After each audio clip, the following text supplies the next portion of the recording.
Hello and welcome to the Hali Hewa podcast with your host Abigail Kima. And again, we are live at the Africa Climate Summit here in Nairobi. And I have the pleasure of hosting the great Joshua Amponsem, and I'd invite him to introduce himself. Hi, my name is Joshua. I'm the founder of Green Africa Youth Organization and the co-director for the Youth Climate Justice Fund. And yeah, happy to be on your podcast. Thank you so much. You've touched on the Climate Justice Fund. I'd love you to elaborate more on that.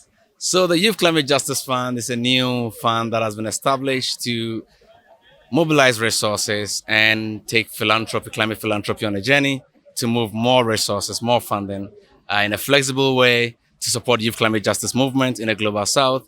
Our vision is to work to increase the overall amount of resources and money that goes to youth climate justice movement. And as you know, currently only 0.76 of climate philanthropy goes to young people. And out of that, global south doesn't receive a lot of it. So it's our vision to work that way to really increase the amount of resources and funding going into youth climate justice movement. We launched the application last week.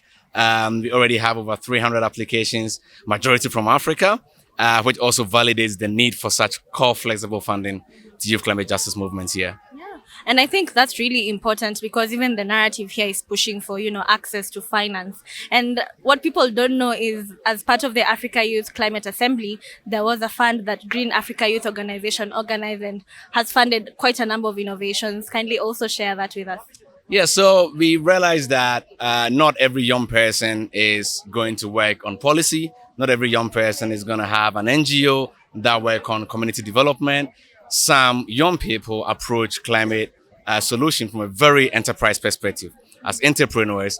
And the initiative you see across the continent supporting young people with small and medium grants, mostly were very focused on NGOs, civil society organizations. So we wanted to create a space at the Africa Youth Climate Assembly to allow entrepreneurs who are really already working on fantastic ideas, solving the climate challenge, and support them with financing. So we had the Africa Climate Innovation Challenge, 180 sort of enterprises applied. We are able to bring 7 of them to Nairobi at the Africa Youth Climate Assembly, seven groups pitching their fantastic ideas, and 5 of them got sort of cash prizes.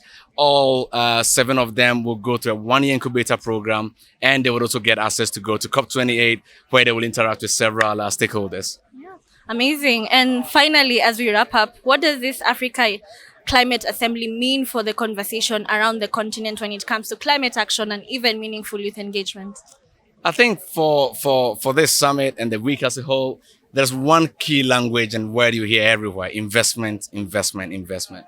And I think the reason for that is that we not that investment hadn't flowed into the region before, but I think we really want to drive that narrative that we need investment that would also catalyze some of the key issues that are coming up, like renewables, which we know the continent has a huge potential for, but we're missing the money to unlock that. We're talking about special minerals or critical minerals.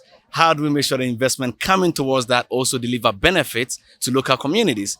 Knowing very well that the investment that came onto the continent before on climate and biodiversity, most of it was not delivering the majority of the outcomes to local groups, local communities. So now this new word of investment and calling out for it is the kind of investment that will deliver the most for local communities, for our people, for our communities, to make sure that wealth, development, growth, and resilience is held and managed and led by the African youth and African people. Great. Thank you so much. It was lovely having you on the podcast. Thank you.